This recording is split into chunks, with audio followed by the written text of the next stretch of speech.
Hey, friendo, Steve here. Hey, Larson. Welcome back to Going in Raw, the only pro wrestling podcast you need to be listening to. On today's episode, Jey Uso, has won the WWE Intercontinental Championship. That went down like yeet. Sorry to interrupt. Continue, please. We're just going to be doing that. No, I feel you. Yeet. Anyways. So that's what we're going to be talking about today on the show. Do we have any news? Are we going to talk about Vince trying to buy his show back? Here's the thing. I was trying to ascertain whether the series as a whole is going to be released at midnight tonight or late tonight, early tomorrow, or if it's going to be incremental. I couldn't find anything on Netflix itself. Mm-hmm. So assuming that all 6 parts are available tomorrow, let's just watch the whole thing tomorrow and we just talk about it tomorrow. Are they actually going to be, all of them are going to be available tomorrow? That's what I said. I don't know. Oh, yeah. But if they are, in which case, let's get into it all tomorrow, all of it. Oh, even the Vince trying to buy it back? Sure. Oh, man, I want to speculate. I want to speculate how bad this thing he thinks it is. Well, there was a review that came up that was out today. Gosh, where was it from? I read part of it. And essentially they said, like, Vince at the very beginning says, I don't want anybody to know who I am. Mm-hmm. And that's kind of the vibe of the whole thing, is that it claims to be, or claimed at one point, and that's kind of maybe the draw for people to learn who Vince McMahon, quote unquote, really is. And yet through the whole 6-part series, limited series, you gain 0 sense about who he actually is. Mm-hmm. Yeah, right. Yeah. So that was the one review I read today. He had a statement yesterday that he released on social media. I guess we can get into it. We're into it already, so here I'll just pull that up. Yeah, man. And we could read that. I'm sorry, I went off script today. You did. I was just like, I don't have the notes in front of me. I'm trying to figure out. There's been so many changes made to my computer this morning that I didn't even make. So it's because you messed around with stuff yesterday for the stream, bro. That was literally me taking the mic out from one port into the other. That should not have changed anything about OBS. Yet it did. Cascading effects. So this is the statement that Vince put out. I don't regret participating in this Netflix documentary. The producers had an opportunity to tell an objective story about my life and the incredible business that I built, which were equally filled with excitement, drama, fun, and a fair amount of controversy and life lessons. Unfortunately, based on the early partial cut I've seen, this doc falls short. It takes the predictable path of conflating the Mr. McMahon character with my true self, Vince. Mm-hmm. The title and promos alone make that evident. A lot has been misrepresented or left out entirely in an effort to leave viewers intentionally confused. The producers use typical editing tricks with out-of-context footage and dated sound bites, etc., distort the viewer's perception and support a deceptive narrative. In an attempt to further their misleading account, the producers use a lawsuit based on an affair I ended as evidence that I am in fact Mr. McMahon. I hope the viewer will keep an open mind. Remember that there are 2 sides to every story. And then there was a report today from the Puck, I believe, that based on I think some early cut, or at least some dailies or some early screenings of footage, Vince tried to buy the project from Netflix. Mm-hmm. Yeah. So based on that, based on his statement, he seems to be not happy about his portrayal in this particular documentary. Mm-hmm. That being said, we got the idea from the trailer that the thesis of this documentary is that Vince seemingly got lost in the Mr. McMahon character. Yeah, right, yeah. The facts don't support that. Yeah. In that there was so much terrible behavior that Vince engaged in prior to Mr. McMahon being on TV. Yeah. That you can't make that claim. You just can't. Yeah, the Rita Chatterton allegations were back in like 84, I think, right? 80, it's mid-80s, yeah. Like in the mid-80s, yeah. So, I don't know.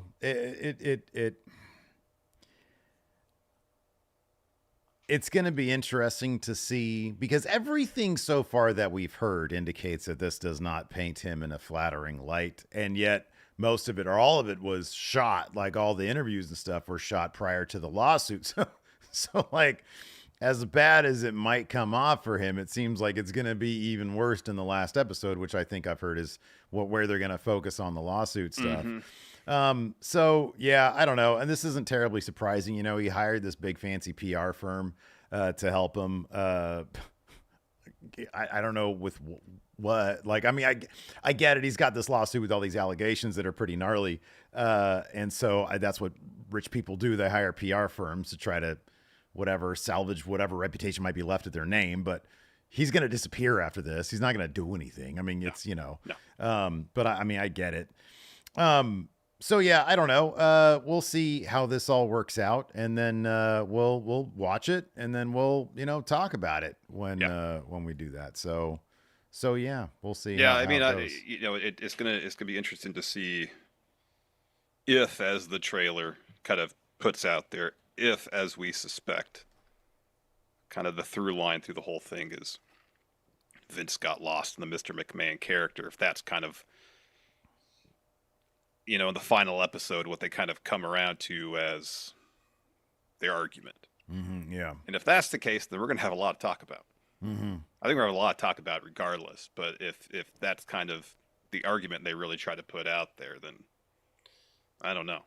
I get the feeling that the first up until the last episode, this is going to be a pretty cringeworthy watch. Yeah. In the one review I read, it was a lot of situations where they'll ask him about, what happened in this instance where, it was either controversial or you're in legal trouble, and he'll deflect. He won't answer the question. Yeah. Yeah. Right. Oh, yeah. I don't want anybody to know what I really think about that. That kind of stuff. Yeah.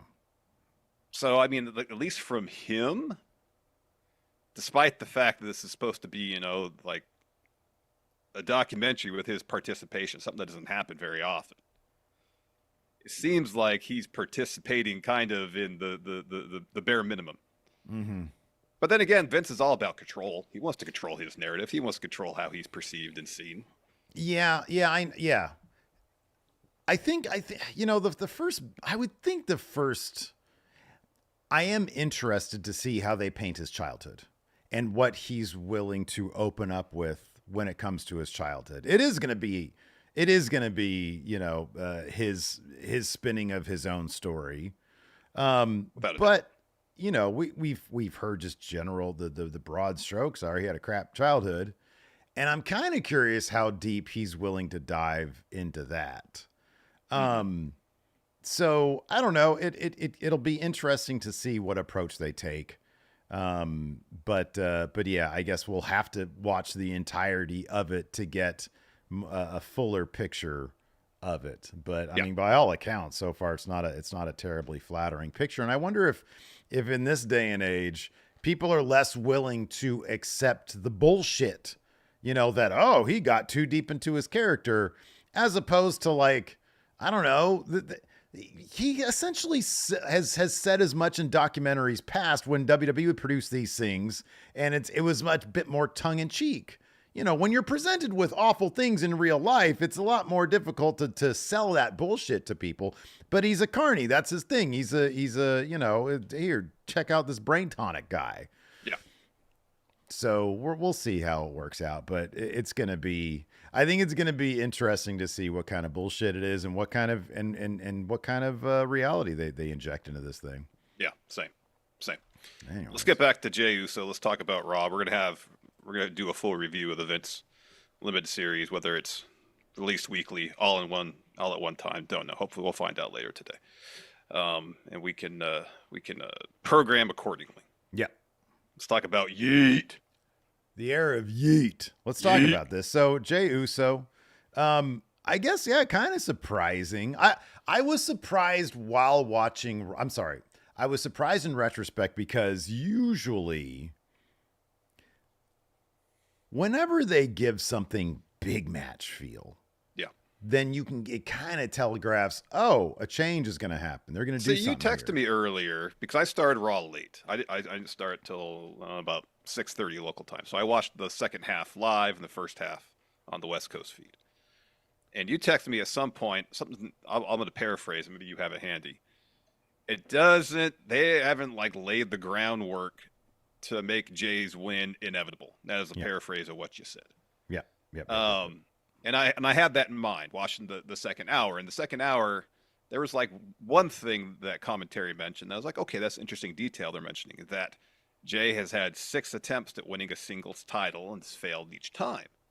Well, in the first hour, they hit that point a couple other times. I'm like, they're making emphasis that he's lost 6 straight title matches. I don't remember them saying that before in the lead up to any of his other title matches. Yeah. Yeah. So at that point, after I hear that a couple times, like, it makes that's their telegraphing the win as opposed to, having some sort of physical altercation where he's walking into the match injured or hurt or something like that, like we talked about last week. Yeah. Yeah. I mean, the one thing that really stood out, obviously, was the Sammy encounter backstage. And Jay's response to that, if you noticed, it was his response. That's the one thing that sort of, I didn't even notice the mention of the title opportunities being lost. When Sammy said, hey, this meant a lot to me, go out there and get it done. On top of that, the story that you and I are actually, I think, both on the same page, kind of impressive they follow through with Braun in that he loses a lot, not a lot, but he has to figure things out. He'll lose stuff like the NXT title. He lost that. He lost the champ the first time, and then he figured it out. He won. They told a really brilliant story back in that first match with him and Ciampa, where Ciampa was the veteran who was suckering him into stuff,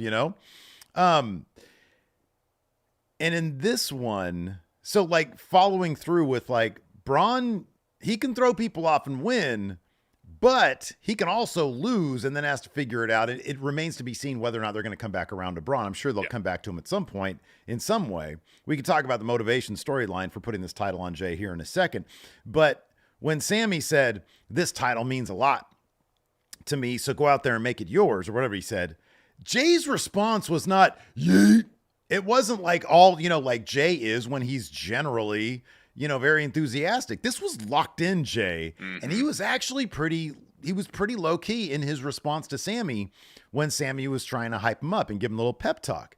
So that to me said something. They always do the big entrance with Jay where he's with the people. So that really wasn't too out of the norm.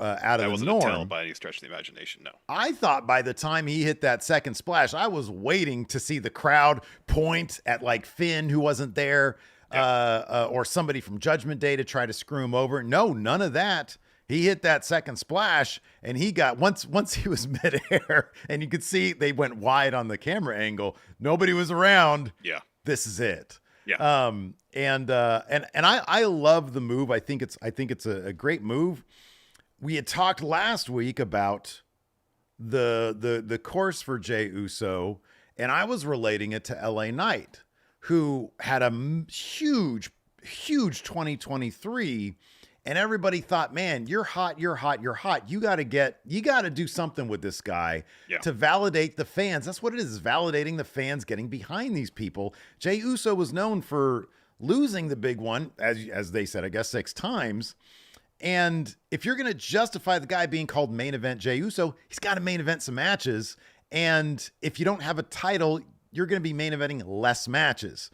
Yep. So from a storyline perspective, though, it does feel like this is one of those things that I've noticed in the Paul Levesque era. It seems less like the Vince era, in which it was like things happen seemingly without real direction based on his whims, what he wants to see now for the moment now. Triple H will pivot on things. This seems like it's just similar to like a couple weeks ago. It was reported internally WWE was looking at Punk versus McIntyre as the main event for Bad Blood. That to me said they didn't quite know that they were going to do Roman and Cody teaming up against the Bloodline.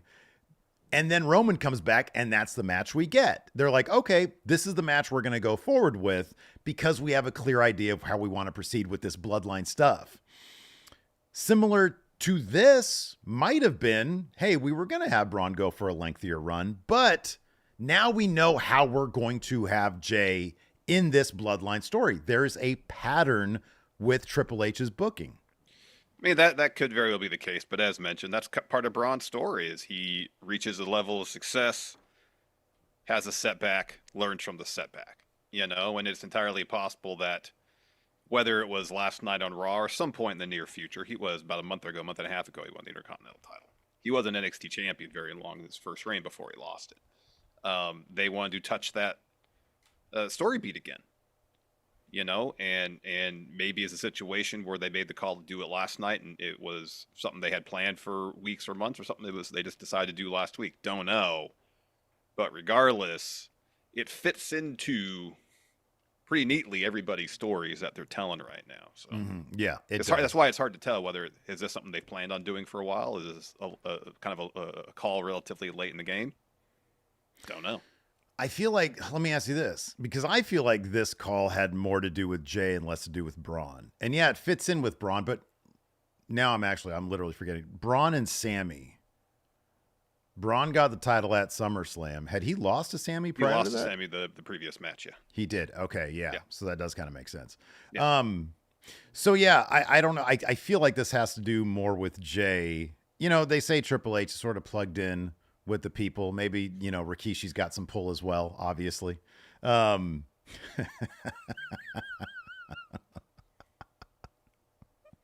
hear all that shit Rikishi talks. He used to go to AEW. I'll never forget. He said, maybe in AEW will treat him better. Then I'll give him that look. But I don't know. You and I had speculated that Jay and Sammy were... going to go to tag titles. Well, I think they have a shot. I think they earned a shot. They just haven't talked about it. But then so did Jay and Damian Priest. They beat Finn and JD after Sammy and Jay did. Yeah, but wasn't like the Sammy Jay thing. I know it wasn't literally for a number one contendership, but wasn't it? No, I don't think so. Commentary was talking it up big time, though. Well, I mean, like anything, if a tag team or anybody beats a champion, oh, well, they got the upper hand on getting the title opportunity in the future. That's just kind of the championship contender type thing. You know what I mean? Yeah.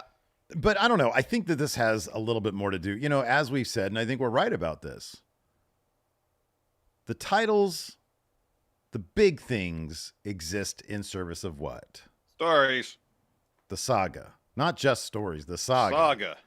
Bloodline. But what is a saga but a really intricate story, Steve? A saga is an A story. That's what that is. And a saga is meant to bleed through everything else. And Jay getting this title is for him to show Roman, this is what I did without you. Yeet. This is what I am without you. And that's, I think it's probably that's why I thought that they were going to go after the tag titles, because this was going to service two sagas, the Judgment Day saga, which is less of a saga. Exactly. Now, and the Bloodline saga. So in that respect too, it's not terribly surprising. No, not at all. Not at all. I mean, obviously there was some sort of pivot at some point, because it went from Sammy and Jay focusing seemingly the tag titles to Sammy was off TV for a spell, came back and was going after Gunther. Mm-hmm. And then Jay won the tournament to get the shot at the Intercontinental title. So obviously there was some sort of pivot at some point, seemingly, because it seemed like they were going to go one direction. We're going to go this one instead. So at least as of about a month and a half ago, or 2 months ago, there was a pivot.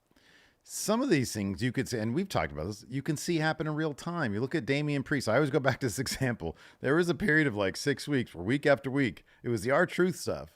It was like, is Damian going to be a good guy or a bad guy? Like 1 week he's like, hey, I'm cool with R-Truth. The next week he's like having him jumped. The next week he's cool with him again. And the next week he's doing something dastardly. And it was like, okay, they're trying to figure out what they're going to do with Damian Priest, because everything else is lining up and they got to get this one to line up as well.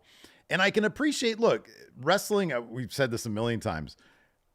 We're not in the business, but I will guarantee you booking, what is it now? It's going to be 6 hours of main roster television come January. Well, apparently the 3-hour SmackDown is only supposed to be for a certain amount of time. Oh, shut up. What? Really? That's what I saw. But I don't know what the source was. So. No. Wait, like just to kick thing. Well, like for a few months, it's supposed to be 3 hours, and it's going to go back to 2. God, I hope are you just fucking with me right now? Because that'd be amazing. That'd be great. But then I see stuff on social media. I'm like, I don't know if this is legit. So I'm just Please tell me you saw this like on a weird Facebook graphic with an AI picture. No, I'm never on. I'm like, I don't go on Facebook, man. It's like an AI picture of Triple H. Not that Twitter is more reliable in terms of a news source. It ain't. No, I'm saying it's not. Oh man, I hope you're right about that.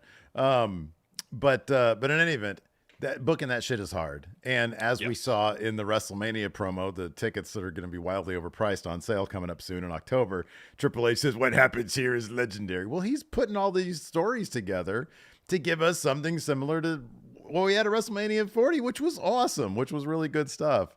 So, in any event, W.S. Fletcher now says 6 months. Why would it be 6 months? Why would it? I don't Why know. would they do that?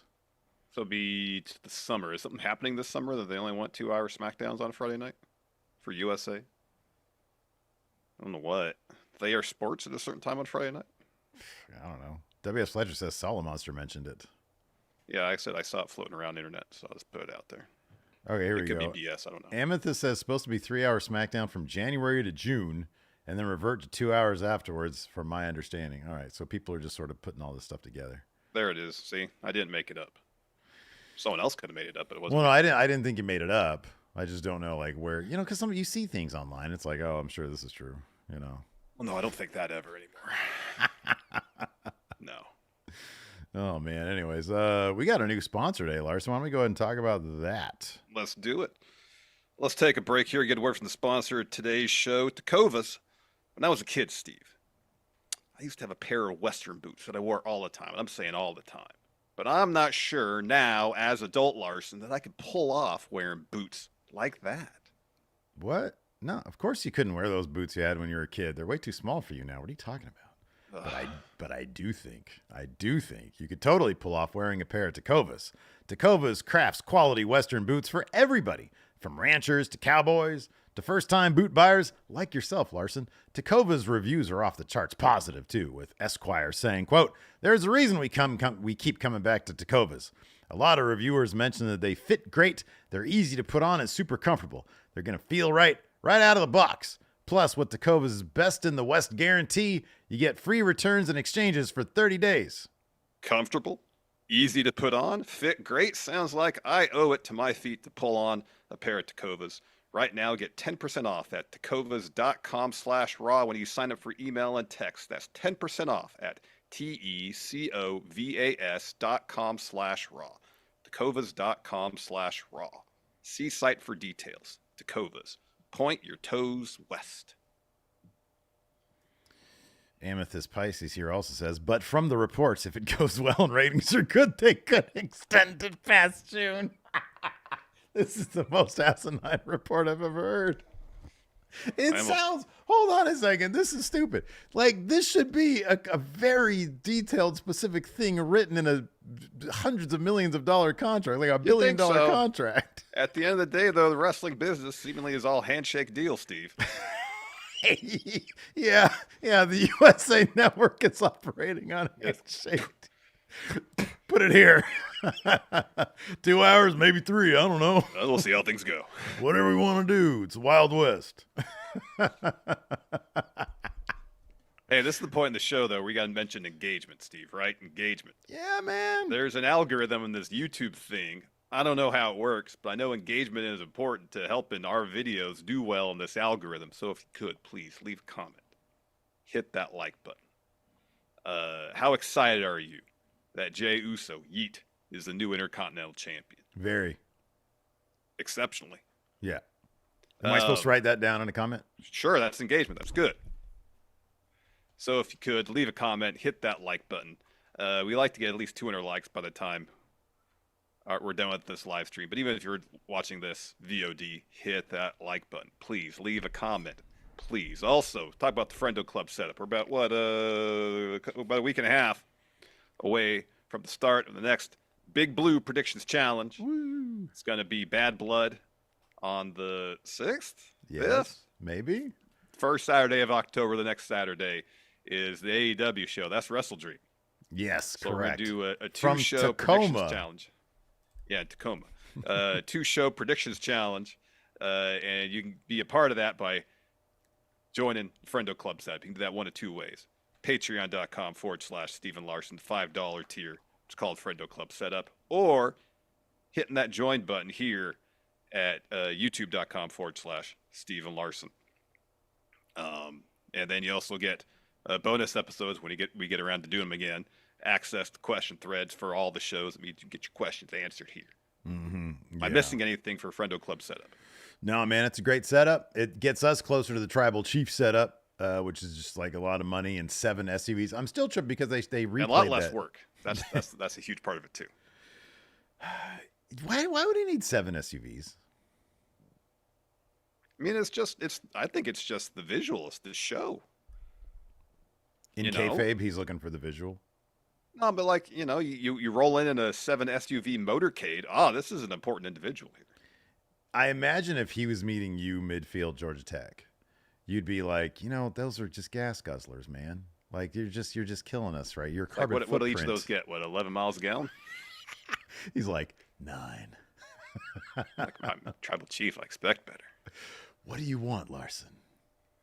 Environmentally sound vehicles on the roads. That's what I want. Hey, one more plug before we get to our Raw recap. Over on Friendo Club Wrestling, we have a little short skit that we filmed where I try to get over what Steve describes, even though it's BS, punk derangement syndrome. I got the hoodie on. Look, I finally got it on, Steve. Do you feel like you're once again becoming number 1 CM Punk fan like you were back in 2011? I was never number 1 CM Punk You fan. touched him. You totally touched him.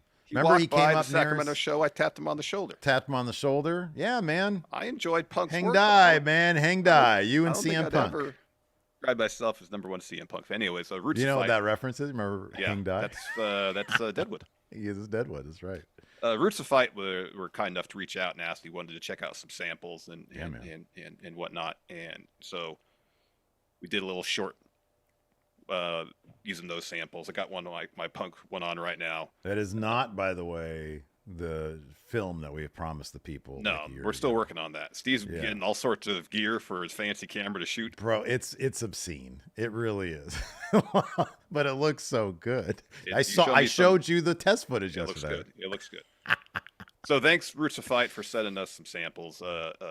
This Punk hoodie is incredibly comfortable. It looks great. The design aesthetic with all the Roots of Fight stuff is off the charts great. So yeah, it's pretty great stuff. I have my my Hitman hoodie out in the car. It's a little too warm to wear. I got like a million different lights going on over here. Yeah, it's pretty comfortable back here in my bedroom / office. So man, especially once the winter kicks up. Oh boy, I'll be wearing that all the time. This is extremely cozy. I know CM Punk's finisher is called "Go to Sleep," but this hoodie is so comfy and cozy. Yeah, like I just want to take a nap right now. Yeah, they got good stuff there. Redneck Samurai here with the super chat says, I'm a born hater. Therefore, I'm not really a fan of Jay as a single star, but I can't help but feel happy for the dude. So which is it? Are you a hater or you feel happy for him? You can't be both. Is it yeet or no yeet? Is it 3 hours or 2 hours? 2 hours until June, 3 hours until June? Or if it's going well, just 3 hours in perpetuity. What is it? 2.5 hours? What are they going to just nebulous? Maybe nebulous. Yes, nebulous. Nebulous time. Marcus Long gifted a membership to the community. Thank you very much, Marcus Long. Appreciate that. Not Marcus Lawn. And then Mr. Dope gifted a membership to the community. Thank you very much, man. Thank you, Mr. Dope. Appreciate it. What are we talking about now? Raw? Raw? We can talk about Raw.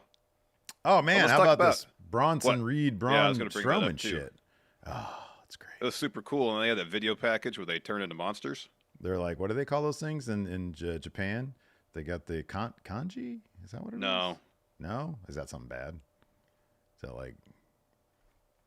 No, it's escaping me. I know the word. Giant monsters. Whatever. There's like kaiju. Yes. DJ E says literally kaiju. a whole wrestling promotion that remember they had a show in Orlando when we were there for WrestleMania, like late at night. They had where people have like monster suits and go out and wrestle. I want to see these guys turn into a tag team, man. That'd be sick. I just want to see them destroy stuff. So they got a last monster standing match, a better main event next week, so they can utterly destroy the ringside area. Mm-hmm, yeah.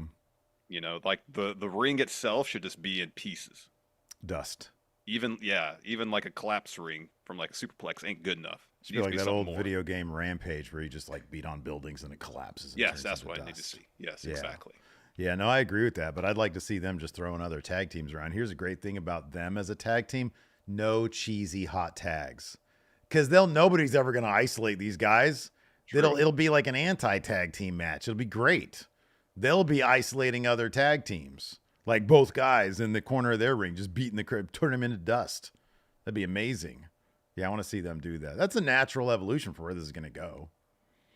They got this last monster standing match. Who's going to win that? Well, Bronson Reed's going to win Bronson it. Reed's going to go over. Yeah, Bronson But still, don't have him move on from this. I want more of this. I feel like they've barely scratched the surface. You know, Roman and Braun feuded for months. Mm-hmm, was that 2017, 2016, whenever it was when they feuded? And it was good. Like, continually did this really good stuff because they were just destroying stuff all over the place. It was great. It was great. Yeah, let them feud like through the end of the year. And then they're friends afterwards. Respect.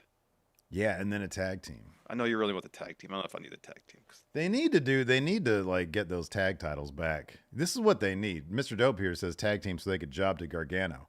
No, here's the thing. They need to eat Gargano. That's what they got to do. They got to turn Gargano into a little sandwich, snack on him, and then take the tag titles off of whoever has a Judgment Day's got the tag. What a waste of the tag titles right now. Finn's just doing solo matches. I know. He's got a singles match at Bad Blood. Mm-hmm. Yeah. Yet he's tag champion. Yeah. No stories involving the tag champs. Another development in the Judgment Day saga is that Liv versus Rhea at Bad Blood is now going to be competed as a shark cage match. Right. Dom is going to be suspended above the ring in a shark cage. Steve, do you like shark cage matches? I mean, they're just normal matches. And then, like, at the end, a dude comes out of a cage. It's like that. It's like when somebody comes out of a cake. It should be a cake match. Somebody's stuck in a cake. See, there you go. Somebody, and then they come out. Hey, I don't really like the shark cage match because we all know what's going to happen. Person in the cage is going to get out. Thus, nullifying the whole idea of putting them in the cage to begin with. Do you remember who was in the cage for the last Battle of Atlanta? It was I do. It wasn't Paul Ellering. Gosh, it was. Wasn't it Paul Ellering? It wasn't. I think it was Paul Ellering. Oh, my bad. I thought it was him. That dude's been in a shark cage before, though. Oh yeah, I'm sure. I mean, we saw Enzo in a shark cage. Yeah. Let me see who was in the shark cage in the last Battle of Atlanta. I didn't think it was Paul. Maybe it is. Maggie has a really good point. It says you can't underestimate Dom freaking out about going back behind bars. He's going to have flashbacks to when he was in the yard. Yeah, it was Paul Ellering. It was Paul Ellering. Okay.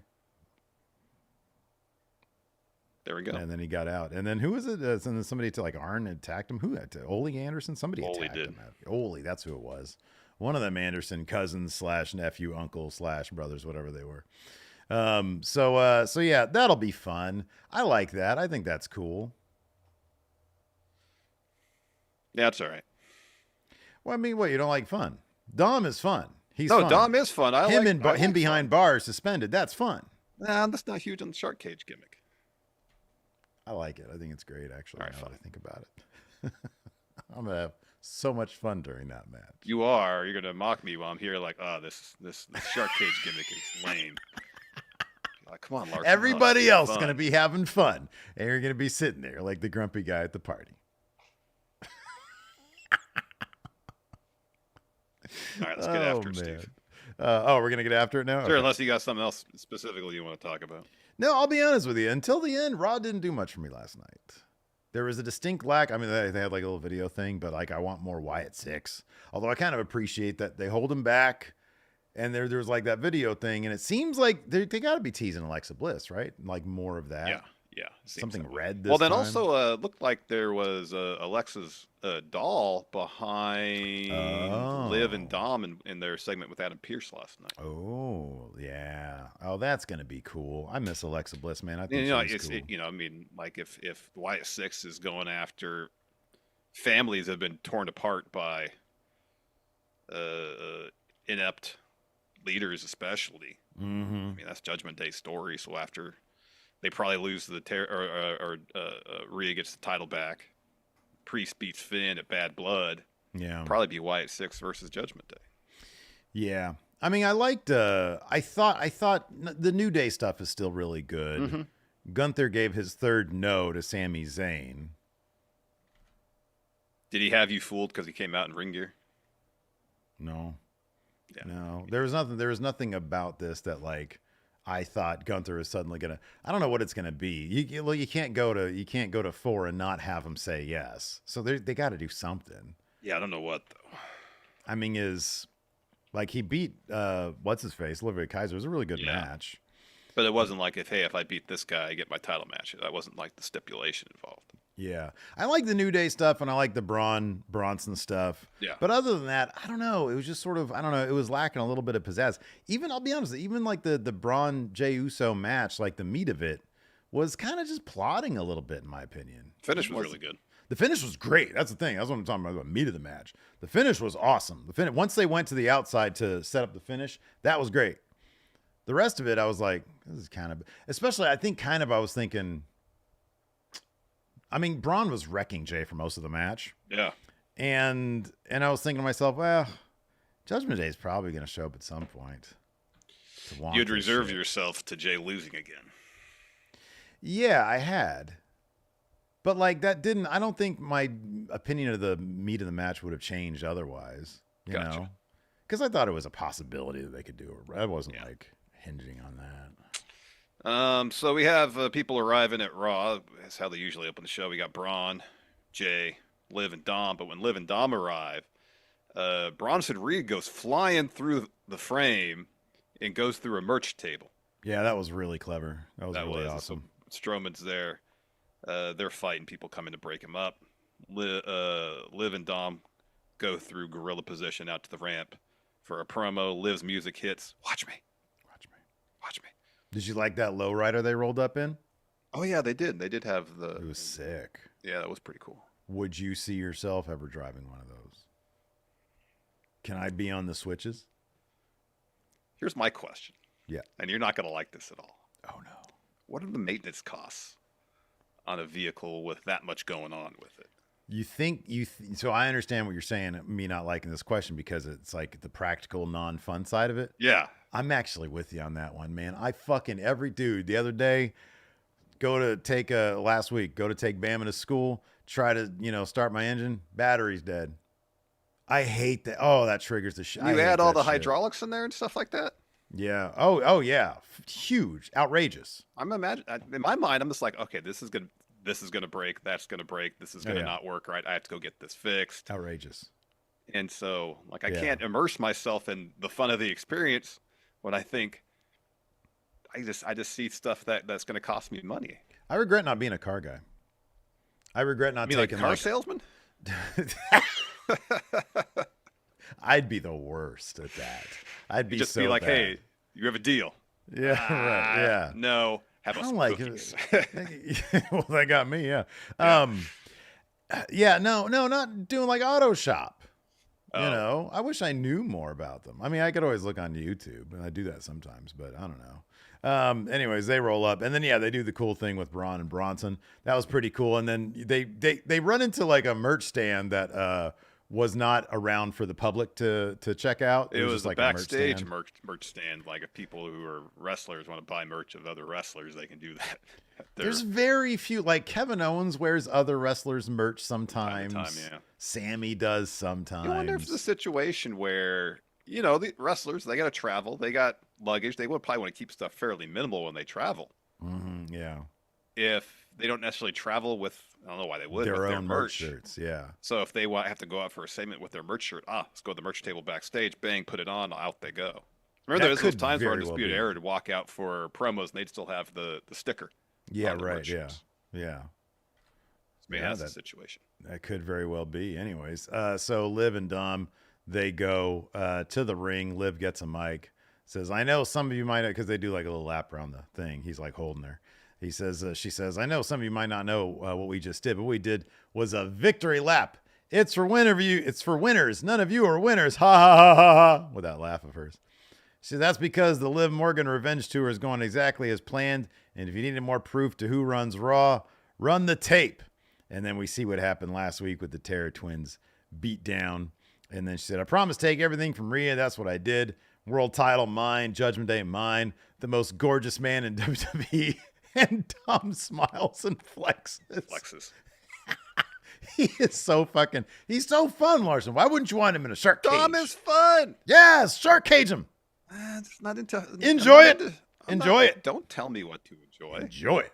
If it's booked right and I can get wrapped up in it, I'll enjoy it. I just don't really care for shark cage matches. Maggie says, Steve, if I get you the pink Yeet shirt, would you wear it? Proudly. Absolutely. 1,000%. Oh, the Oliver print Yeet shirts look great. I love those. His merch is awesome. It really is. Yeah. So anyways, after that, Rhea's music cuts her off. She says, Liv, honey, I'm going to need you to shut up before you go. By the way, Rhea gets a huge pop from the crowd, man. Oh, yeah. Ontario wasn't like the best crowd in the world, but they pop for the right things. Yeah. She says, before you go running away, let's see. She says, I'm not going to hit you. Take it easy. I actually have something I need to tell you. And then Dom steps up and she's like, oh, look who found his cojones. What you going to do? Nothing. Exactly. So get out of my face before I make you. And Liv says, since we're talking about Dom, maybe he would have stayed with you if you cared about him half as much as you did Damian Priest. Which I'll be honest with you, I understand that point of view. She says, let me guess. What did Rhea want to say? Week after bashing your knee and you can't compete? You know, too bad. I won't let you get out of this mess. I'm going to beat you, not because I'm bigger or stronger. I'm going to beat you because I'm smarter. And I have you beat up here for a month. I don't know what that means. She says, so what's important? You needed to interrupt me and Daddy Dom's victory lap. And Rhea breaks it down. She says, I talked to Pierce. Guess what? The most fun match possible. The fun beyond. Dom in a shark cage. And he's like, what? I don't like that. And so, yeah, she's like, also, I'm going to get my title back. And then she headbutts Liv. Yeah. And then mocks Dom and heads out. And Steve, I got some breaking news for you here. What? They got a Yeet Jey Uso baseball jersey. Yeah, I saw that. I don't know about that one. There's a little too much going on the back of the jersey. Oh, let me go to the shop. A little too much going on there. Shop.com. Here we go. But it's got the powder blue. It's got the magenta.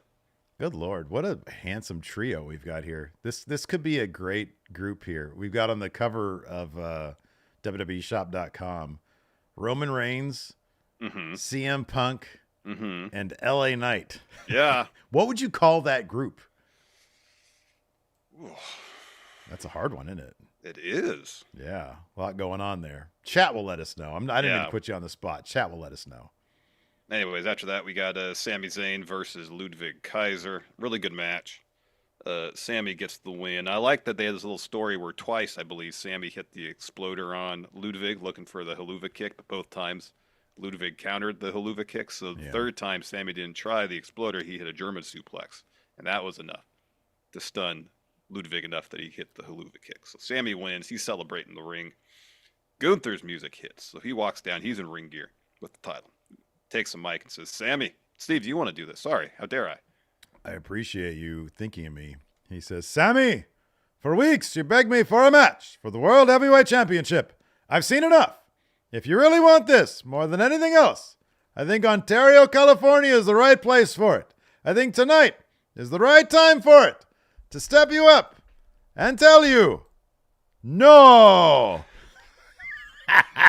He's always so happy when he gets to deliver the punchlines to these promos. He loves it. He loves it. Oh, Gunther's great. We get a recap of what happened last week with Judgment Day and New Day, and so we're backstage. Kofi walks up to Xavier Woods and says, look, I thought about last week, and I won. And before he can continue, Woods cuts him off and says, World Tag Team title match, heat of the moment, my bad. So Kofi says, it's behind us now, water under the bridge. But you did mention how we need to get New Day back on track for the 10th anniversary, right? I was looking in our archives, or in the archives, and found some old items. I found some Bootios, and look, Francesca. We bring it back out, and essentially saying, we have, what we used to have in our wildly successful era, that will lead us to more success. Yeah. And Woods says, I feel like this was fine when we were on top, but we had the titles in 3 years. We'd lock in and focus. So Woods is saying, nope, we don't get that until we're back on top. So Kofi says, all right, I get it. I get that. We don't need to go back. I'll tell you what. I haven't made some good decisions these past few weeks. And Woods just goes, yep. So over the next few weeks, for the New Day, you're the quarterback. You call the shots. So American made, they walk up. Gable says, I know I've been telling you how to become champions, but it's important to know what not to do. You're looking at it. Don't be a couple of has-beens who need to bring out toys and sugar to reignite a dead spark. And Kofi says, "Oh, it's Uncle Howdy." American Made freak out. Look around. And then Gable says, "We're done. We're done with the White Six. I got my crew focused on serious competition, which I won't be finding here." And Woods goes, "I run the play, huh?" Kofi says, "Yeah." He says, "How about we show American Made what we're made of? Why we're 12-time champions, why we're the New Day." And Gable says, "Oh, you want the creed? Better off staying back here playing your video games." And then Brutus does that laugh he did in that video. It says, "Nerds." He did that shit during the match too. It's hilarious. Yeah, he did. And then Kofi says, "All right, we got the match." So American Made leaves, and Kofi says to Woods, "We got him tonight." And as he's saying that, there's a dude with a huge platter of pancakes. This guy with Kofi the unicorn goes, hat, yeah. He's like, no. No. Yeah, that was a good bit. Let's talk about the New Day here in this first segment, because there's a couple other bits here later on in the show. Is this how you and if I'm feeling frustrated, we're down, we're not getting our reactions on WWE programming, audience isn't as healthy as it used to be, and you're like, hey, here's some old stuff from 10 for the Win. Let's do that. No, because I would never propose that. No. What would you do to help, hey, let's get it back?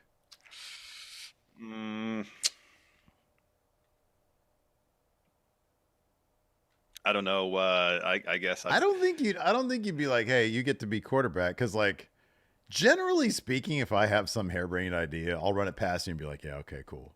Yeah. So like, I'm not saying that I'm the quarterback here, but it's very rarely that you propose something I'm like, nah. Yeah, right. Yeah. This is what I'd probably the other day. I think it was the show we did where we talked about Rampage being potentially canceled.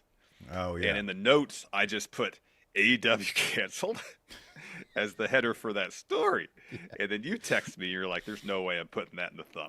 I'm like, yeah, it's worth a try. Yeah, every once in a while you'll surprise me with the level of clickbait you're willing to go to. So I do it tongue in cheek because I think it's funny. But if circumstances were dire, I'd be like, we gotta let's do the clickbait title, man. Yeah, right. That's probably what it'd be. If I'm giving an honest answer. Yeah. Somewhat honest answer. Still tongue in cheek. But. Yeah, no, I feel you. Yeah, it's like, well, let's clickbait it. Let's clickbait a little bit. Yeah. Okay, so Amethyst Pisces here as an update. It says WWE USA Network are reportedly holding talks regarding the possibility, according to those other guys, Dave Meltzer. Oh. WWE and USA are certainly in negotiations to expand. Yeah, I don't know about. It's okay. Yeah, here we go. He says he gives it a better than 50% chance of it happening. Talk about hedging your fucking bets. I guess. Like the Garcia stuff. Oh, they're not as sure now as they were before. They're not entirely certain he's going to sign, but he might still. It could totally happen. Oh, my goodness gracious. My goodness. All right, back to Raw. We got a video package for Jey Uso. Yeet. And then we're backstage. Dom and Liv walk up to Pierce. And they're just arguing, screaming at him. And he just says, you're going in that cage, Dom, and that decision is final. Carlito walks up with JD, and Liv says to him, we need to send a message to the LWO. And Carlito says, I'll finally take out Dragon Lee. Now that's cool. That's cool. So Liv sends Dom and JD with them. So they walk over and see Ilya. And JD says, well, look who it is. Glad we bumped into you. You're lucky about last week. We would have torn you apart on the spot. And Ilya, Steve, do you want to do your Ilya?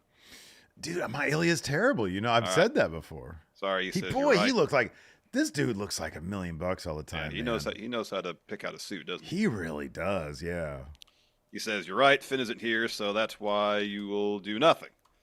And JD says, I got business to take care of, but I'll see you around. So Ilya says, okay, then walk away. Keep walking, step by step. Walk. Hey, that JD match is going to be good. Yeah, it is. I'm pretty sure they probably had some bangers in NXT UK and probably WXW too. Yeah. But probably all across Europe. I would imagine so. Yeah. That's going to be some good shit. And then Ilya versus anybody is going to be a banger ass match, man. Yeah, at least got the potential to be. That dude is awesome. Anyways. Next. We had Dragon Lee versus Carlito. Pretty short match. Dragon Lee gets his win back from Carlito. Carlito beat him earlier this summer, I think. Hey, let me point something out here real quick. Sure. Somebody mentioned on Twitter, and it's like it's wild. It's crazy because I agree with it. Every time on SmackDown, Andrade has a match, the crowd starts chanting, "This is awesome," or "Fight forever," or whatever. People go fucking crazy because he's just that good. Yeah, Andrade's great. Then why is it whenever he shows up, nobody gives a damn? It's his presentation. It's his entrance. It doesn't remind people, hey, this guy is, Dragon Lee's music is actually really fucking good. It is. His Tron that he used to use, the kind of Mortal Kombat inspired Tron, was great. It's fucking cool. Yeah. Here's the thing. With Dragon Lee, you got time. You can sort of, you need to pick him for parts, right? So take his music and give it to Andrade. Wow. Take his Tron, you can get rid of the dragon aspect of it, but it still looks really cool, and then change the name to Andrade. Have Andrade get rid of that mask. I don't know what about that mask is, but it gives zero. He hasn't been wearing the mask lately. He didn't wear it last time? No. Oh, he wore it at least 2 weeks ago because I remember he looking wore at it him a couple weeks ago, but now his Tron's got the robot with the eye lasers. That was a bad move. That is such a bad move. That's such a bad move. I'm glad he got rid of the mask. I wasn't aware of that. I was too focused on robot guy. Apparently. How about this? What if Andrade makes his entrance with a robot that has, like safe eye lasers? Like a Boston Dynamics robot, so it's like running into things? Well, no, like it'd probably be like a person in a robot suit. Because is it like that one that could shoot jump shots really well? Yeah, that lethal shooter had, yeah. You need to Program give Andrade do one thing, have perfect shooting for. Much like the Stone Cold glass breaking, what sound would you give Andrade? I loved the old El Idolo. Well, now it's just like somebody with a pitch down voice. El Idolo. What if it's a robot voice that says it, and he comes out with robot? So like a Terminator type thing? Sure. That'd be kind of. What if he comes out like an army of Terminators? You have to do that at WrestleMania. That's a Mania entrance. Oh, Mania, it's even bigger. You stage a whole robot, army fight. It's like the scene from Terminator where they're all. You'd have to do the Terminator beat like Kenny uses for the tope, but change it a little bit, like that, instead of. Yeah. Perfect. It's a little different. See, but it's the same general idea, and you got the robot with them. You get the robotic voice and El Idolo. Yeah. Oh, this is good. I'm just trying to do something. Says the song starts with "How you know," and then it's like "Dude, Andrade." Yeah, that's good. Anyways, Dragon Lee gets the win. He gets Destino on Carlito to get the win. Yeah, they call it Operation Dragon, but it's a Destino. Operation Dragon. That's cool. He's doing a Destino. What's cool is that you can get that in the WWE 2K24 pack, and then give it to Naito if you create a Naito. Yeah. So LWO celebrate in the ring, Judgment Day head to the back, and then we get The Miz warming up backstage because he's supposed to have a match against Bronson Reed later, and then Karrion Kross walks up. And Miz says, "I don't have time. I got Bronson next." And Kross says, "I know. Just checking in to see that you know what you're doing. Everyone in the back is saying this is a bad idea." And Miz says, "What? I asked for this match. Why is that so hard to believe?" And Kross is like, "I know exactly what I said. I think it's messed up that no one respects you anymore." And Miz agreed with him too. He was like, "Yeah, me too. What's your angle, Kross?" Yeah, what are you talking about? Karrion says, "I just want you to be the Miz, the guy who doesn't care what people say, the guy who that does whatever it takes to win." Strowman says it's the battle of monsters. No, monsters come in all shapes and sizes. And Miz says, "Yes, they do." And so he leaves, and Kross smiles. I like Karrion Kross a lot here. I thought he was really good. Oh, same. I know. I like this. I like that Karrion Kross is a fan of heel Miz's work, and that's what he wants to see. Well, I think that.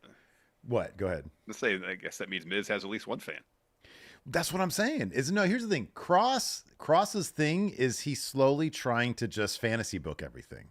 Yeah. He's like, you know what I've always wanted to see? The New Day break up.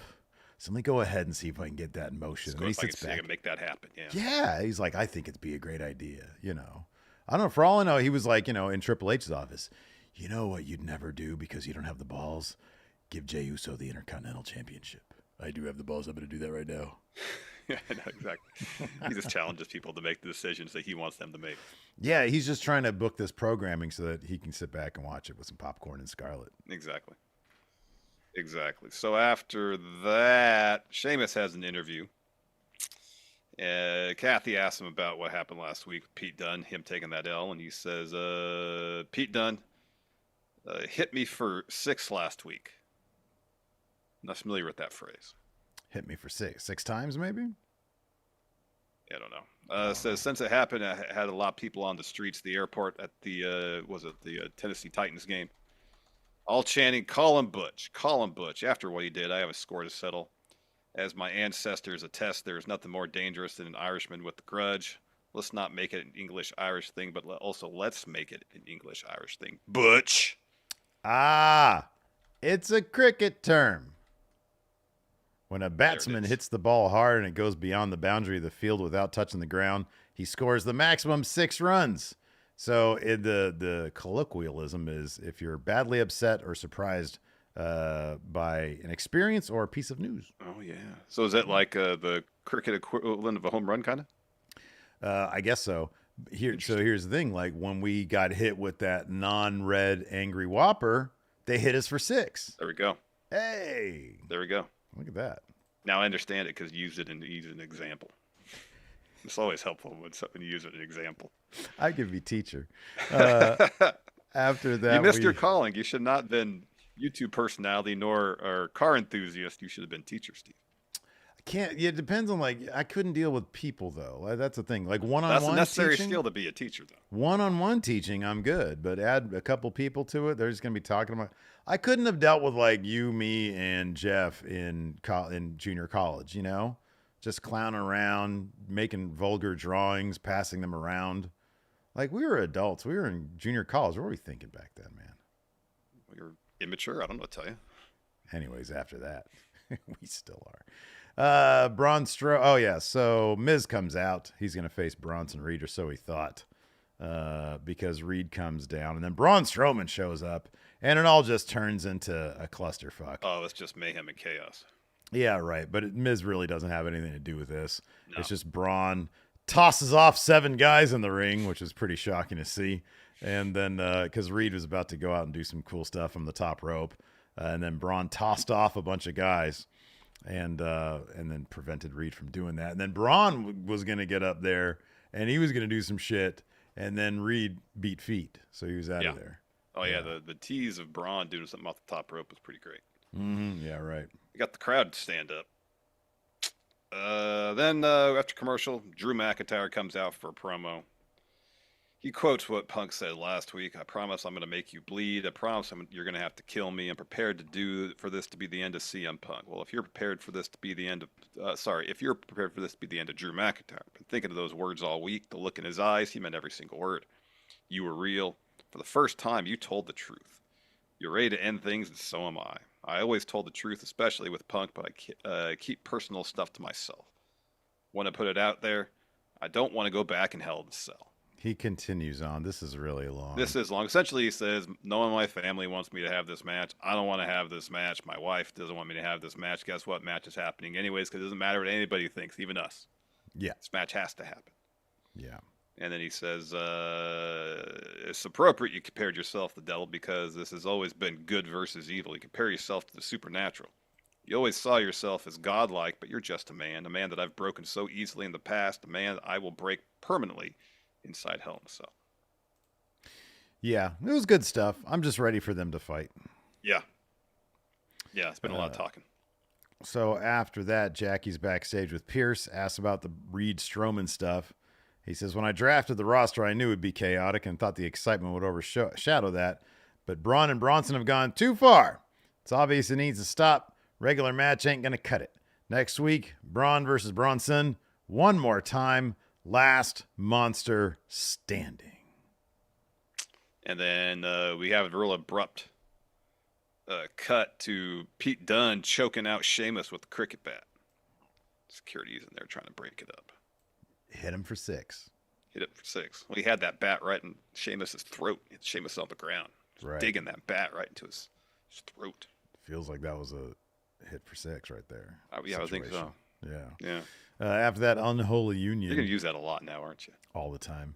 Well, today, you know how I am. I forget shit so quickly. That's true. I run into the ground and I move on.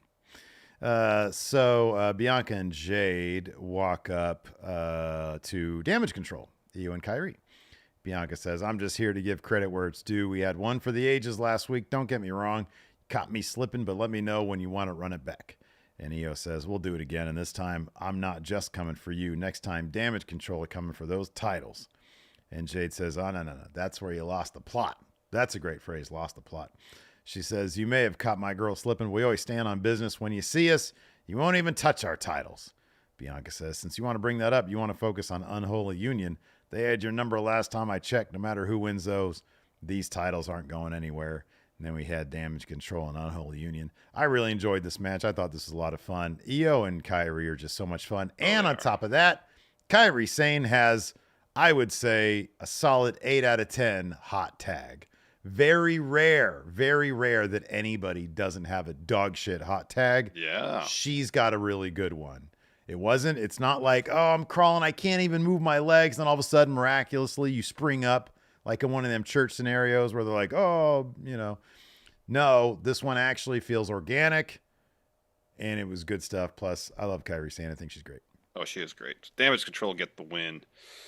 Io hits Moonsault on Isla Dawn. So it looks like we're getting Damage Control versus Bianca and Jade coming up for those tag titles. Yep. Which will be awesome. That'll be a good one. Then we get a Braun interview. He says, Kathy, it's game day. What game day means is the dogs are barking in Ontario. It also means there's a winner and there's a loser. The title deserves the right superstar to carry it over their shoulder. It's not you, Jay. Sorry. Someone's getting their ass kicked tonight, and it's not going to be me. I'll do you a favor. When you work your way back up into contention, I may give you another shot because I'm going to be a champion for a long time. Go to commercial, come back. We get the Cody Roman face to face at Georgia Tech again. Yeah. You're in my way in life. Part of me was wondering, are they gonna cut that out? Because dude, no. You and I are on an island on that one, dude. You and I are on an island. Everybody loves that. It's like Hell in a Cell 2019. Everybody hated that. We loved it. This is the opposite of that. That's weird. Yeah, man. Then we get Jay's warming up backstage, and that's when Sammy walks up to him and says, big night. The Intercontinental title meant the world to me, and tonight you make it yours. And as you mentioned, Jay, he wasn't hyped up in the sense that he normally is, but very focused. He was locked in. So they do their handshake. And then American Made. They make their entrance because the New Day made their entrance earlier. They have tag match. And New Day loses. Good win for American Made sense for the New Day because right now they're struggling to be on the same page. This was no different. Probably, Woods really has the blame to lay for himself because he got baited, if you will, by Chad Gable and decided to completely give him some ground and pound for his troubles. But that led to Julius hitting a leaping knee. Kofi tried a springboard, but Julius hit another knee to Kofi. And then American Made hit the Brutus ball to get the win here. Yeah. And after that, we get a Damian Priest video package. He says, growing up, there was a saying I like to use, am I my brother's keeper? On the street, we knew better. Everyone knew that what you had. They were ready to stab you in the back. But in life, life can take you to unexpected places. Life brought me to Judgment Day, a crew that became a family that gave me a brother to keep, Finn Balor. When you joined me and Rhea, we talked about running WWE, and that's what we did. But you always wanted it to be about you. Then what happened? Rhea becomes champ. I shed a tear because I was proud. You sat in the corner with the face of envy. Then I became champion. On camera, no one was happier than you, but when the camera stopped, you were the same envious person. I should have known better. You may think my heart makes me weak. Am I my brother's keeper? Damn right I am. I always will be.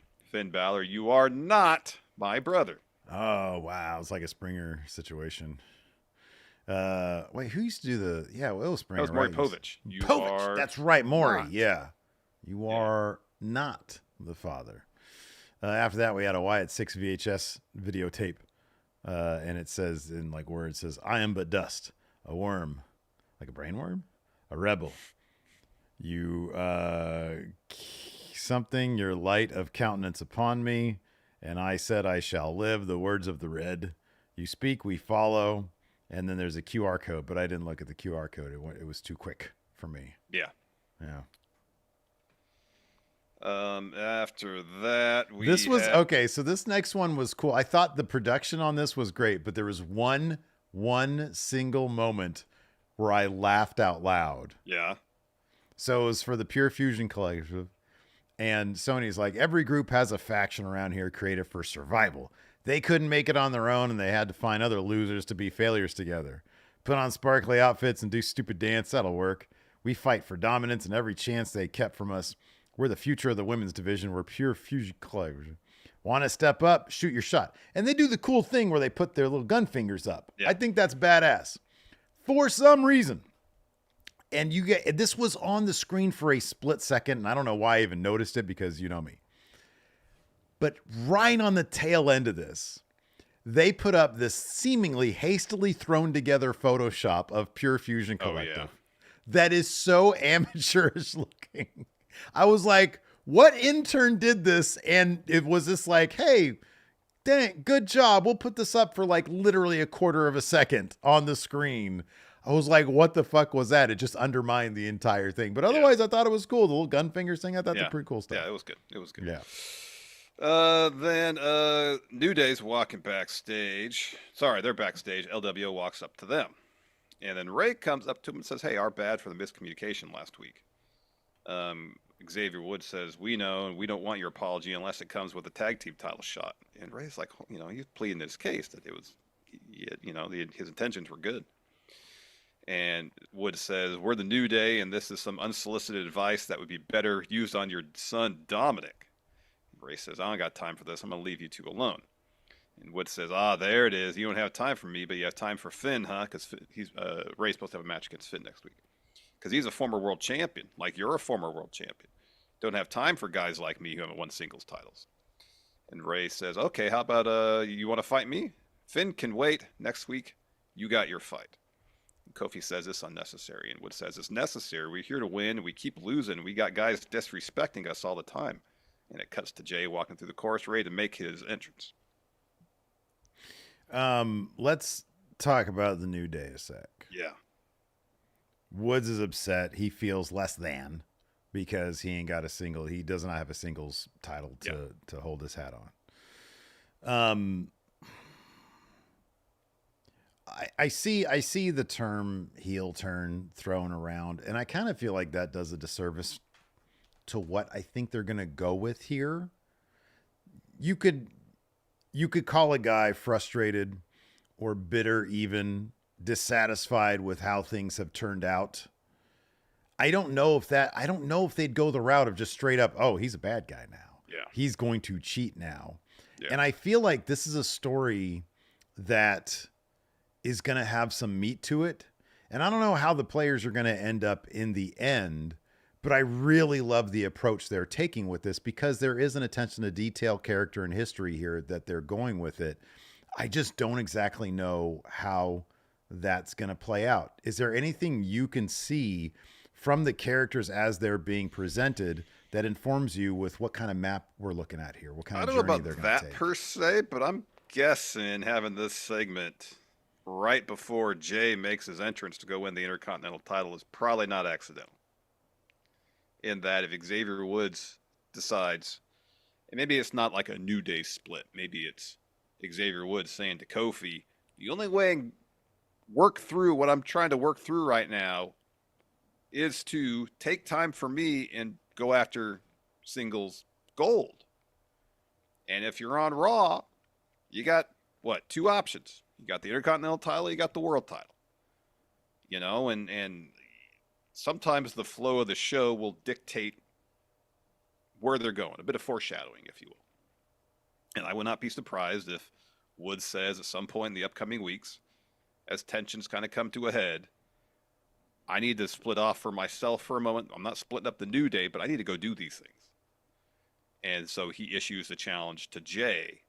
And given the New Day and the Usos' extensive history, possibility for some really good stuff there.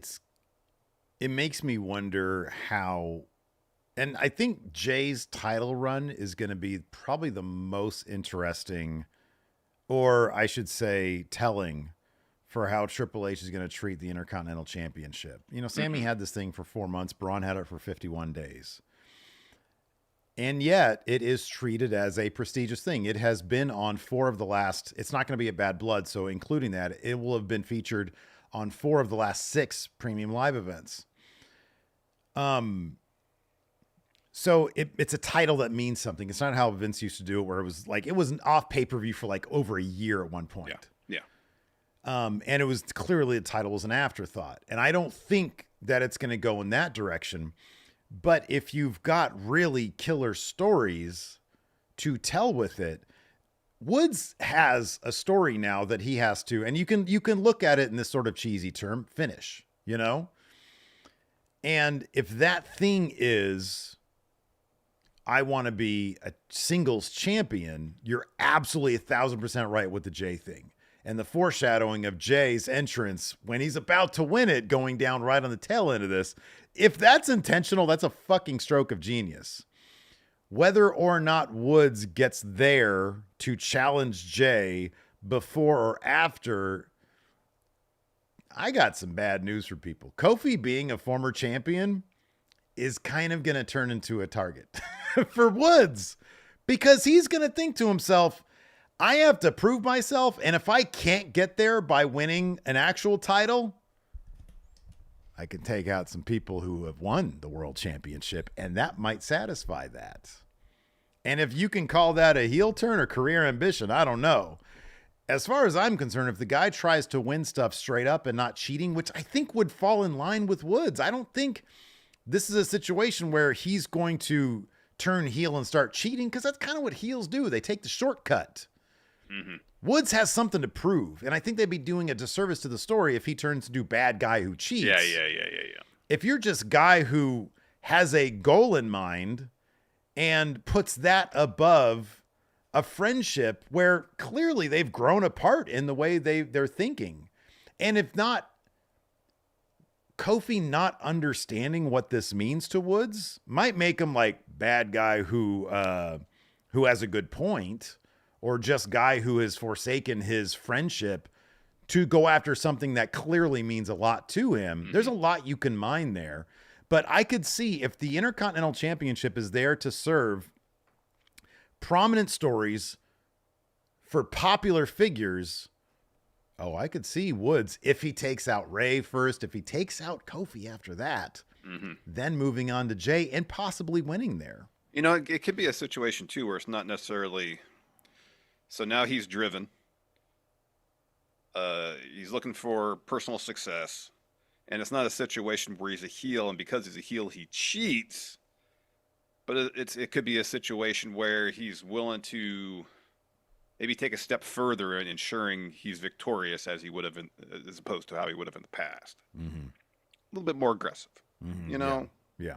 And people might say, "Oh, he's a heel now." No, it's not. It doesn't have to be that cut and dry. It could be a situation where, at his core, Xavier Woods is the same person. He's just dealing with frustration, and that's expressing itself. Yeah. You know, and he's not fundamentally a different individual.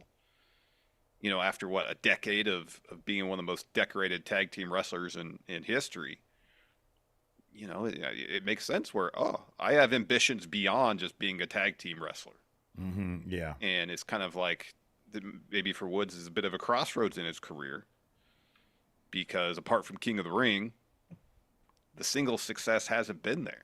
Yeah. Yeah. And the frustration is just coming to a head. Yeah. All because Karrion Kross had to get in his ear. All because Karrion Kross, you know, he's booking the show the way he wants to, you know. Yeah. Karrion Kross books Raw. That's what his story is. Kross books Raw. Yeah. Yeah, exactly. So after that, we get advertisements for next week. Last Monster Standing, Kofi Gable, Woods Ray, other stuff. And then we had dogs are barking. Feet are hurting. They're in Ontario. Yeah. Oh Braun man, Breaker. mine did this morning when I got up from playing basketball yesterday. Yeah, mine were. I had to walk around a little bit for them to loosen up. I Yeah, gotta for wait sure. for my plantar fascia to loosen up on my right foot and mornings after basketball before I feel it, and it feels fine now. But Well, it good. hurts. So yeah, after that we had the main event. We had Braun versus Jey Uso. I wasn't huge on a lot of this match because I did feel like a lot of it was kind of plotting, but by the finish, as you mentioned, just absolutely killer finish. Yeah, really yeah, it was. Great The finish. crowd was super into it. Mm-hmm. So Braun signaling for a spear. He charges in. Jay hits him with a spear though. Follows with an Uso splash. Braun kicks out. So Braun, he's actually to his feet first. Mm-hmm, yeah. He's not happy. So he kicks Jay out of the ring and goes for a spear again. Instead, runs into a super kick. And so Jay then puts Braun through the barricade with a spear. That's what Braun was going to try to do to Jay, but Jay super kicked him. He puts Braun in the ring, hits another spear, goes up top, Uso splash, Jay wins. Yeet. Yeet. Yeet. And then he goes and celebrates in the crowd. And I guess he dropped a promo after the show. Yeah, I saw some of it. He was very emotional. He was up there in the crowd. I didn't really see what he said, but I imagine Yeet was in there. Yeah. Mm-hmm. You would suspect.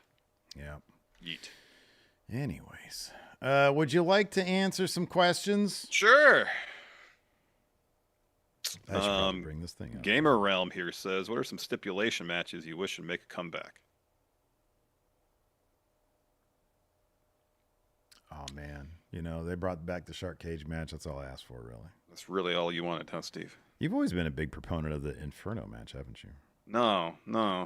The idea of the Inferno match is, even though I don't like fire, is interesting, but it's never executed in a way that's in any way enjoyable. They really dropped the ball by not having Darby Allin and Jack Perry in an Inferno match. Yeah. It'd been full body. Probably. It'd been like horrifying to watch someone get completely engulfed in flames. Just two people fighting while they're completely engulfed. I know, it's too much. It's too much. Yeah. Gosh, beat the clock challenge. They don't do that enough. It's been a while since we've seen a beat the clock challenge. Yeah, I like to beat the clock. I think that's good. Oh, by the way, yeah, we forgot to mention this, or maybe you didn't. I wasn't paying attention. There was that allegedly a Viking Raiders promo. Yes. Thing. It was just like some Viking characters or something. Yeah. On like a circle thing. Yeah, it's apparently spelled out. If you translate, spelled out war. War. Yeah. So that's cool. Maybe they'll give them something to do this time. Imagine if they let them be War Raiders. That wouldn't shock me. Would not shock me. Triple H likes cool stuff. Let's see here. Gorman says a theme that's like super metal. Oh my God, yeah. Gorman says if the War Raiders returned, would you be behind them getting a big push? Yeah. Make them a tag team version of Bronson Reed. Just destruction. Yeah. Heather Wright says they're runes. Runes. That's runes. I kind of feel like they got to move away from the Viking thing a little bit, though. They take it too literal, and it's just, I don't know. It's not that interesting. Or go more into it. Claim they are from the past. And then have them marvel at things like cars. Have them marvel at things like cars and, simple things like that. What is this iPhone? Magic. Yeah. Sorcery. Yeah. Sorcery. And then they hit it with a club. Exactly. Alex Foster here says, with Jay winning the belt, does this make him the new tribal chief?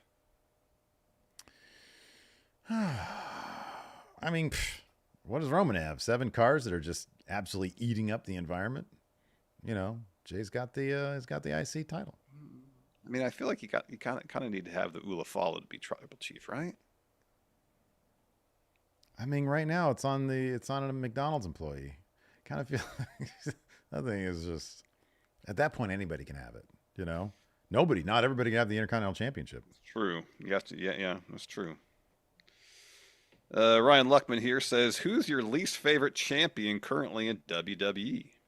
My least favorite champion? Wow. And what could Triple H do to make their championship reign better?"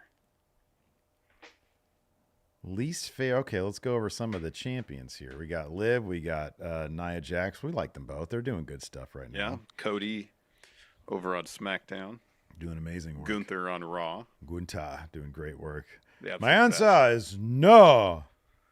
LA Knight. Jay now with the Intercontinental title. LA Knight with the U.S. title. Got Bianca and Jade as the tag team champs. Here's the first name that popped in my head. And we're up to include NXT, so Paul Levesque can't do anything to change the fortunes of one Ethan Page. Wow. Just not into his reign as champion. Just don't find it interesting. NXT has failed to build main eventers. Especially main event heels. Yeah. Yeah. You got like, because like on the face side of things, you got Trick. Mm-hmm. Obafemi. Mm-hmm. I mean, that dude, he could main event shows. Yeah. But he's like, I don't know, he's sort of good guy, bad guy. Because Tony D is a good guy now. Yeah. Tony D's about to have that championship. No, he's not, because the family's going to turn on him. Boy, that's a leap in logic there, man. Leap in logic. I don't think it is. Yeah, I don't know about that one.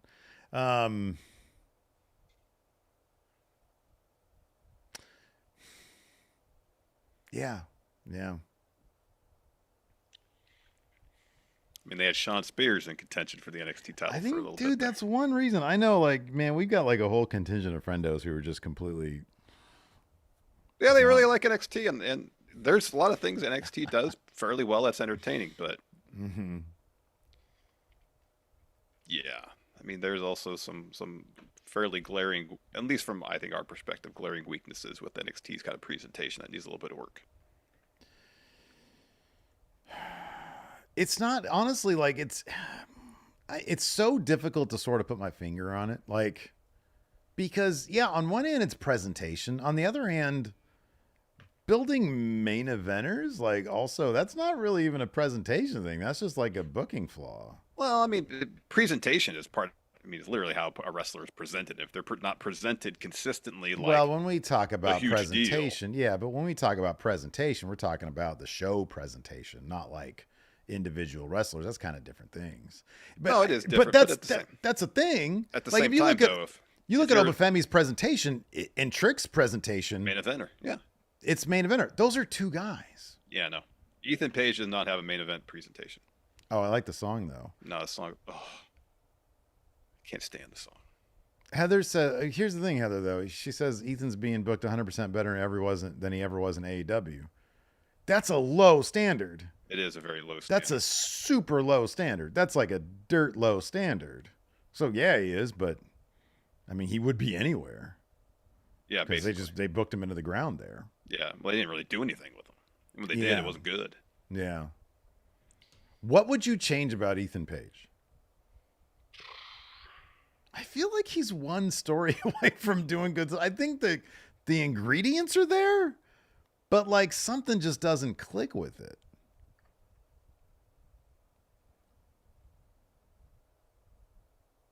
I don't know, because I feel like so much of what he does from a character perspective is just very obvious in one note. Okay. And it's going to take more than just one interesting story. It's going to take an interesting story that evolves his character. That's what it's going to take. Because right now, his character, he'll climb out for a promo and like, I know with 90% degree of certainty what he's going to say and do right here. Yeah, right. And that's just not that interesting for me. I want, throw me a couple, not like major twists, but maybe feel like you're a complex character beyond, oh, I'm so full of myself. I'm all ego. Era of ego. W.S. Fletcher has a good point. I think I feel this. Ethan Page is likable. Stop with the heel stuff. He seems like a very likable person. Yeah, he does. I don't know if he works as a bad guy, even though his thing is all ego. That's like his entire thing he's been doing for years. Years. Change it. All selfless. Could be. No ego. No ego, Ethan Page. No ego, Ethan Page. And like he gets in the ring and the bell rings, like, all right, go ahead, pin me. I'm cool. All id. All id. Oh. I don't know if you want to do that. Oof. Oof. No ego, Ethan. Like, here's hey, listen, ego. What's up, Heartbreak? We think you're too likable. We're gonna turn you babyface. He's like, what? Yeah, no ego, Ethan Page. My entire career has been all ego. Well, now you got no ego. You're gonna be cool with losing. You're gonna help everybody out. All your personal ambitions go with this. I know I'm talking like half Vince when I'm trying to be Shawn Michaels. God damn it, pal. All your personal ambitions for the betterment of NXT as a whole. God damn it. You're no ego. Payday here says, if Roman and Cody put on a third 5-star match, where would it personally rank on the all-time wrestling rivalries? If the who first did what two now? matches get 5 stars? Who? What? Roman and Cody, their first 2 matches get 5 stars? Roman hasn't had a 5. Come on, Oos. Give me 5 stars, Oos. Roman hasn't had a 5-star match. Roman Cody, I think, we got like 4 3/4, 4.5, yeah, something that's like what that. I thought. It was 4 3/4. They didn't have 5 stars. For us, maybe, well, not you. I think I might have. I don't even think I gave their Mania match 5 stars. No. I love that Dave, shit. Dave gave it 4 3/4. Okay, yeah. So what was the question? For Mania 40. And I doubt the... Oh, here we go. 39 didn't get 5 stars. No, doubtful. Cody AJ got 5 stars. Yeah. Yeah, that's weird. What was the question? Where will it rank in all-time wrestling rivalries if their trilogy is full of 3 5-star matches? Well, if they get 3 4 3/4 star matches, I mean, look, here's the thing. Here's the thing about Roman Cody. The way they're telling this story is going to be a template for what they do in the future. Mm. I think so especially like, dude, what a stroke of fucking brilliance to do this Georgia Tech thing. So you don't have a bunch of 15,000 assholes screaming, what? Or, them trying to. They'd all be chanting OTC. That's what they'd all be chanting. Well, it's just so, I don't know. It feels, I know what you're doing. It feels cheap. You can keep on looking like that. It just feels cheap to do it in front of a crowd. Like, it felt like a fucking movie the way they did it. It felt like what they did with Drew and Roman, that contract signing where they didn't have to hold microphones in front of their face. Right. They made it feel more intimate. Yeah. And doing it that way, I don't know. The whole thing between Roman and Seth's role in it and Cody, it just feels so fresh and new. I've seen people say, oh, it's like Stone Cold Rock. No, it's not like that at all. It's better than that. In my humble opinion, the way they are presenting this, the long game that they are going with this, you throw the final boss in there, all that shit. This is one that they're going to look at and people are going to be, oh, this is like Roman Cody, like 10 years from now. Oh, maybe they could do a Roman Cody with this. That's where this is. This isn't the next Stone Cold Rock. This is the first Roman Cody. That's what this is. That's why I like this shit. I think it's so good. Nate Cruz here says, what's your favorite title change on a TV episode of Raw or SmackDown? Remember that match where Sasha beat Charlotte and put her in the bank statement and like the handrail in the crowd? That was cool. That was awesome. Mine is Mankind. That's a good one too. Holy shit. Everybody was out there. The entire locker room. Yeah, basically the entire locker room. Mm-hmm, yeah.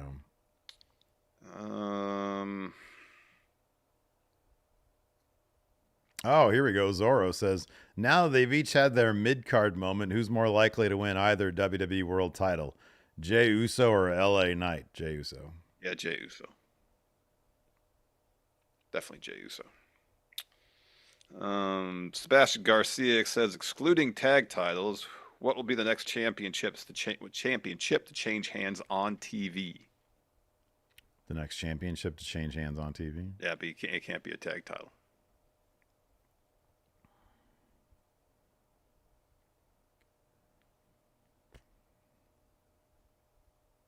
Let me ask you this. Hypothetically speaking, I'm not saying it's going to happen anytime soon. You would consider, since it's going to be on NBC, Saturday Night Main Event TV and not premium live event type deal, right? Yes?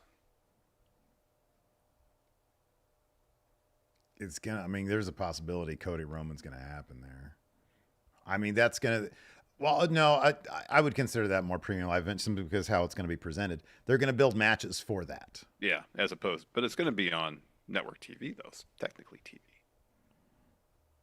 I think the spirit of the question is Raw SmackDown. So no, I wouldn't consider that. Probably the mid card titles then, either the Intercontinental or US title. What title's more prestigious? As is presented now. US Intercontinental or title. Intercontinental, right? Yeah. Yeah. Yeah. I think Intercontinental. I think Intercontinental is going to have like shorter title reigns. Watch, Jay's going to have it for fucking 2 years. I know, for going to break Gunther's record. Nick asks, in 2034, assuming we haven't been vaporized by aliens. 2034, that's 10 years from now. Right. Which chant will still be used by fans? Yeet or yeah?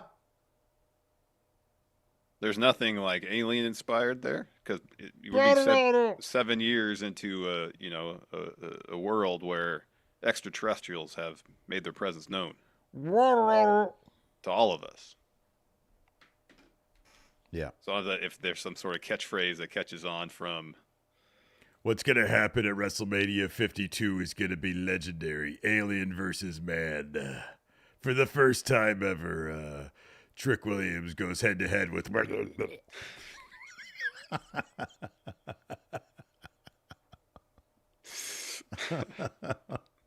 That's going to be a fucking fight, man. Trick Williams versus. Oh, man. Ugh.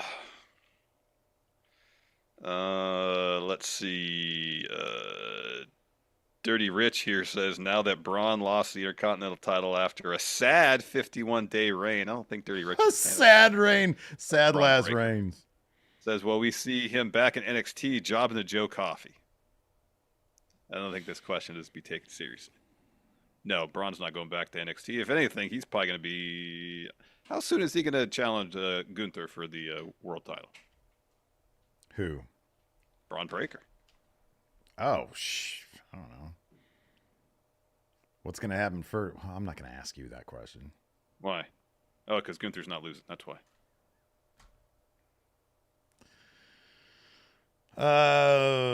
Braun Breaker versus Gunther? I was thinking about that last night. If anybody on the Raw roster I could see maybe beating Gunther, might be Braun Breaker. Because then Braun's made at that point. The answer to that is no. Because Punk ain't beating Gunther. Oh, I don't know. That's going to be an interesting one, too. Punk is huge. Punk is massive. Punk ain't... They're not going to feed Punk to Gunther. They'll probably feed Punk to Gunther. Yeah, they're going to have Punk face Gunther, and Drew's going to cost him the title, the match. After Drew loses it. Yeah, but Punk's going to get that WrestleMania main event. That's going to be for the world title. That's going to happen. So it's either going to be Drew, Seth, or Punk that beats Gunther. Maybe Punk was foreshadowing on NXT, saying soon enough I'll be across the ring from Braun Breaker. He's talking about WrestleMania. Yeah, I don't know. I like Braun. Maybe I just have to see it. Boy, it'd be such a limited match, though. I mean, yeah, well, oh man, he'd have 2 wins over Gunther? I don't like that. Ew. I don't like it either. I mean, Gunther's got to get his match back. He's got to get his win back from Braun. That's what he's got to do. And then, but that's Braun's story. Fails and then learns, succeeds. Wins and loss. Wins and learns, man. Wins and learns is Braun's story, I guess. Yep. Let's see here.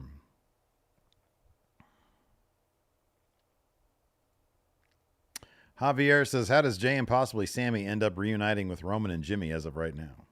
Well, Jimmy's got to come back. Yeah, I think Jimmy's got to come back first. Because that's the one. Just the look on Roman's face. I can't wait to see Jay and Roman have that. That's gonna dude, this has got to be for Jay to confront Roman. It's got to be. So I imagine it's going to be Jimmy coming back first. because he was still aligned with Roman before, when Roman lost. Yeah. He got the boot from Bad Bloodline. Yeah. So he's first. Yeah. And then Jimmy's going to try to reconcile with Jay. Yeah. And why would, Jay be like, well, I'm Intercontinental Champion. Why would I just, why don't I, I'm wildly successful. I don't need to rejoin the bloodline. I'm champion right now. I'm yeeting good. Yeah. But eventually that's all going to happen. And then I guess, is it Sammy? That's my hope. Is Sammy's like, look, because Sammy Sammy have a always full reunion. Sammy's always like, well, no, Sammy. Now here's the thing. Sammy is fine being out, but he's going to convince Jay, this is family. Look at what you've done. What better way to show them that you're, so go back to them. And then Jay's going to convince Sammy to go in. Could be. That's how I hope it happens. Could be. Good Lord. The house, the roof is going to blow off that place. Yeah. When Jay and Sammy link up with Roman again. That's going to be awesome. And Cody will be like sitting there like, look at the good job I've done. Yeah. Let's see here.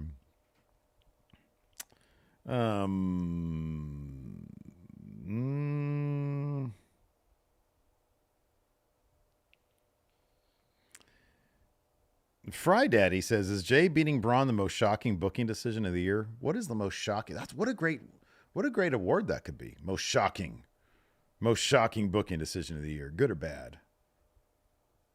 That is an interesting question. What's the most shocking booking decision of the year? Match results that genuinely took us by surprise. Yeah, right.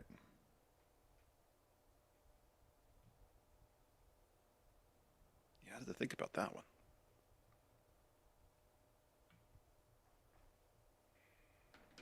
Somebody had a really good name for that Punk Roman LA Knight. Oh, what was it? LAOTCM Punk. It's a lot, but you put everybody's name into it. It is a lot. It is a lot. Good effort, though. My spirit animals, the Dorito, says, what's your favorite wrestler tattoo and who has the worst? Brock's is the worst. Yeah. Brock's is the absolute worst. That one in the middle. Favorite? I don't know. Favorite wrestler tattoo? Mine was probably, I thought Bray Wyatt had a really cool sleeve. Mm-hmm. Because there was like, it was like black and red.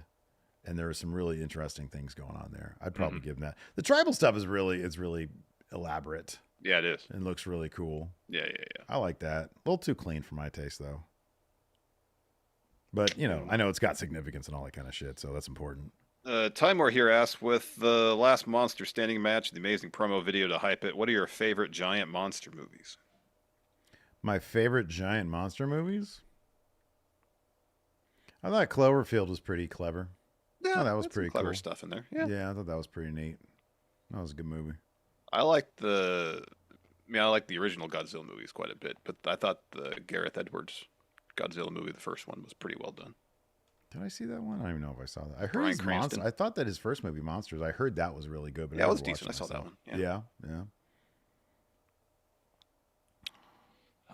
Trying to think if there's any others that pop into head. I'll have to think about that. That's kind of all I got that we didn't answer. Yeah, same here. Joe the Meme Maker says this. He asked this. We'll end on this one. Do you think Jey Uso would be as popular as he is without Yeet? Yes, I do. Mm-hmm. I think people pop for Jey. The silliest take I've seen is that Jey Uso is Yeet, and I think that's completely wrong.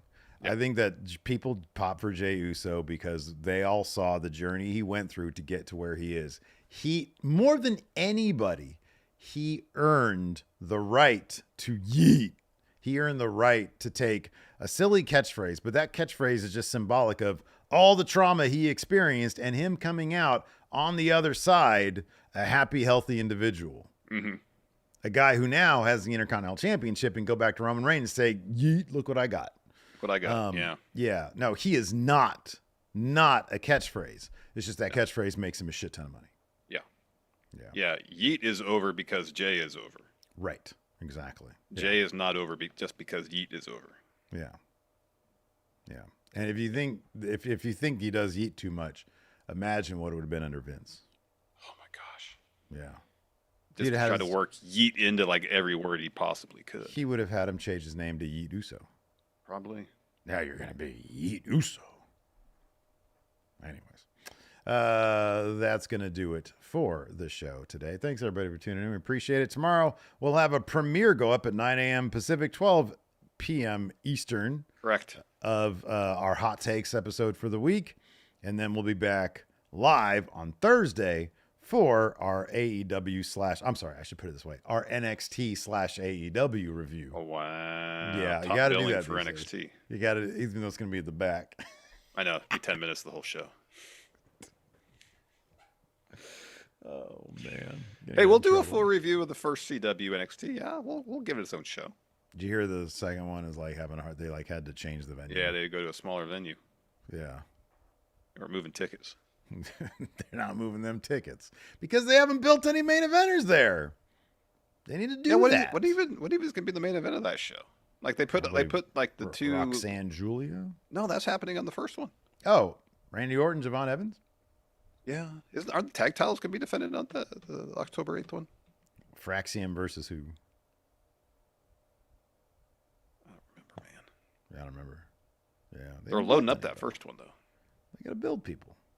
They got some they have some like signee main event people like with Julia, Stephanie Vecker, Roxanne. She's fucking awesome. Yeah, but like the women's division there is killer. They've got some pieces there that are gonna be big deals. Absolutely, big deals. Absolutely. But we were saying that when after Trick won the title, it's like who's he gonna feud against? You know who's gonna end up main eventing like one of those NXT Premium Live events is Lexis King. Tell me I'm wrong. Tell me I'm wrong. I would like to tell you you're wrong, but I don't know if you are. I'm not. Anyways, that's going to do it for the show today. A-Town Down Under. They're fighting for the tag titles. That's right. Yeah. A-Town Down Under. Anyways, that's going to do it for the show today. Thanks, everybody, for tuning in. Appreciate it. Till next time. We'll see you guys around.